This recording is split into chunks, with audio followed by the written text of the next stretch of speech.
Brownfield is common sites that you see every single day, and especially in some of our smaller rural communities. Something that's not being utilized for what its intended purpose is because maybe people are afraid that it has some sort of contaminant in it. So our job is to kind of go investigate those things and find out if there is contaminants. And then if there is, what are our next moves to make it safe for the people in the community?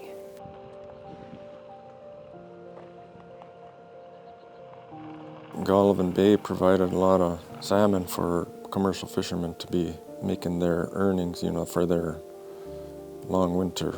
I remember when they were building it, and when that opened, that created a lot of jobs for fishermen from here. People were employed, people were making money, people were able to pay off, because we had the store here, they were able to pay off their bills, they were able to, afford some of the nicer things in life. It was a really bustling community.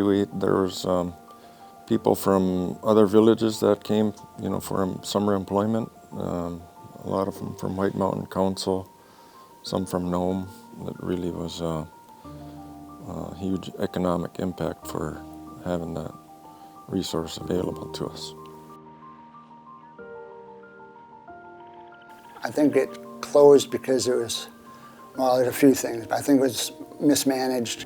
It was just in a slow decline, and nobody with the money and interest to go ahead and resurrect it. And the fish weren't here either. I think everybody was really sad. I loved it because our youth were able to work. Over the last few years, it's been blowing apart because we get very strong winds here.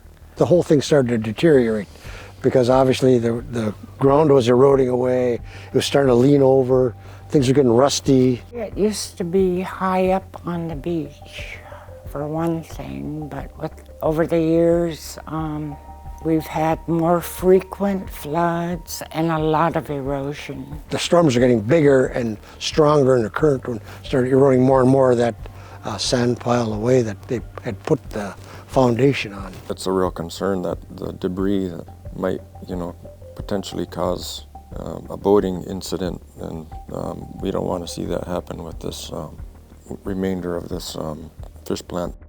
Last summer, I came out to Golovin and looked at our brownfield sites. The fish plant had already been in the process of being funded to take down. And just last summer when we were here, they were able to sign the paperwork and get everything official on tear down, which is lucky because as you know, it's falling into the ocean like immediately.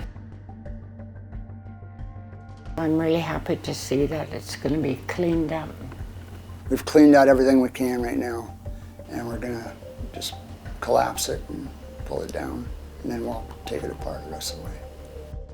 Some of the biggest environmental hurdles Alaskans are facing, getting things in and out of communities, getting supplies that are needed and necessary. With the way things are going, the prices of everything is increasing as well. Any material that we can recycle, the steel, the damaged steel we'll recycle. Anything that's salvageable we'll reuse. So we're on the final stages of just cleaning it out and getting ready to take it down and then clean it all up. It makes me sad because I have a lot of happy memories, but it makes me happy also because it won't pose a threat to our people or the kids. We're going to ask the community what is it that they would like to see there. And they have talked about a small boat harbor down there.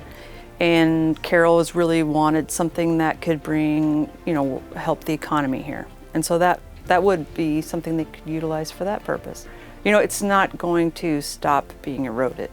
And so, that's something they are taking, of course, into consideration. So I think we really need a gathering spot for people to just have a nice time on the beach out in the open air and to be able to watch their kids, and make sure they're safe.